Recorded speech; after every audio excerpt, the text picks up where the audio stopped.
Sometimes the word exposure refers to a finished image, as in, wow, that's a great exposure. Or other times it might refer to the digital memory card or film, as in, I only have a few exposures left. But more often than not, the word exposure refers to the amount and act of light hitting your camera's sensor and being recorded by the memory card. The exposure is controlled by your camera's internal reflective light meter. It reads the light and dark in the scene and then tells your camera what it thinks the proper exposure should be. A correct exposure is a simple combination of three important factors: shutter speed, aperture, and ISO. It's called the photographic triangle. Aperture is measured in f-stops, and that's essentially the opening in your lens that lets in light. Shutter speed is how long that shutter is open to let in the light, and ISO is your camera's sensor's sensitivity to the light. Does it sound like everything's about the light? Well, it is. When you press the shutter button on a digital camera, a lot more goes on than meets the eye.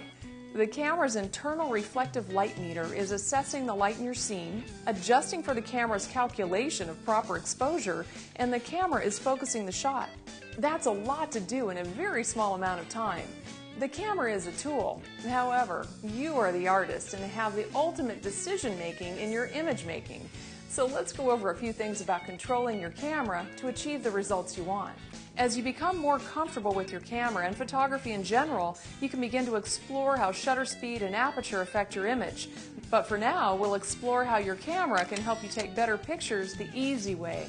Did you know that when you press your shutter button, it actually happens in 2 steps, not just one? Press your shutter button halfway down to lock in the exposure and focus on your subject. Then fully depress your shutter button and it captures the image. Knowing about this extra step can help you pre-focus on a subject and see what the image will look like in your viewfinder. It also helps when recomposing your shot and can assist in diminishing that dreaded shutter lag. Even when you're shooting in one of the automatic modes, there are other ways to control the light in your image. One is called exposure compensation.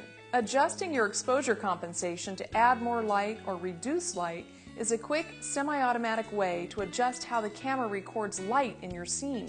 Every camera varies, so check your owner's manual to adjust your exposure compensation and see what a difference it makes. Another way to control the light is to adjust your camera's ISO. ISO is your camera's sensor's sensitivity to the light.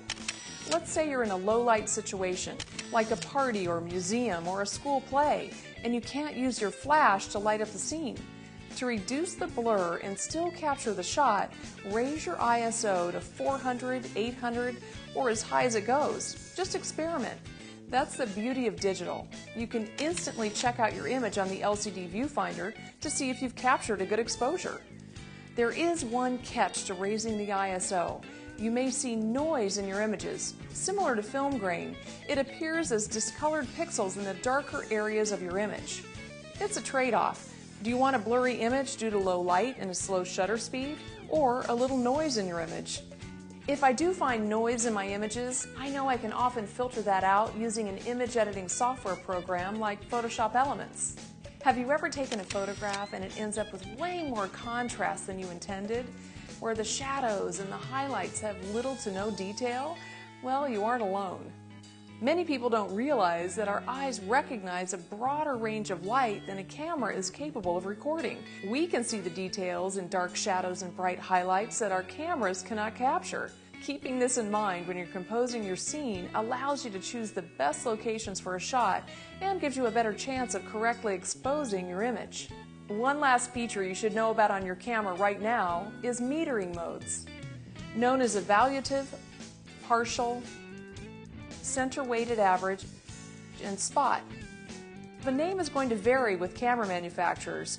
These metering modes tell the camera's light meter to analyze the light in the scene in different ways.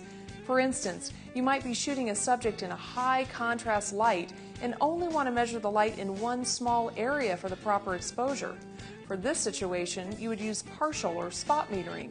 Or, if you'd like the camera to evaluate all the light in the scene, evaluative metering is a good choice. Up next, we'll cover getting out of the automatic mode.